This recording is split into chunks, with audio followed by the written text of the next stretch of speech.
السلام علیکم ورحمۃ اللہ وبرکاتہ۔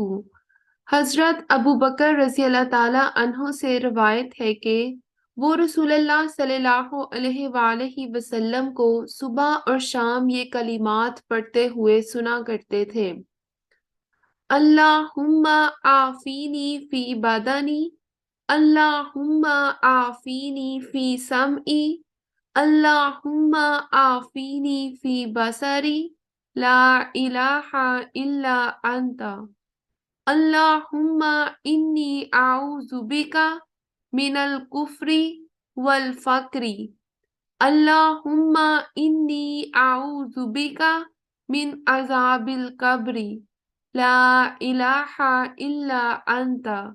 سنن ابی داؤد کی روایت ہے۔ جزاک اللہ خیرا کثیرا۔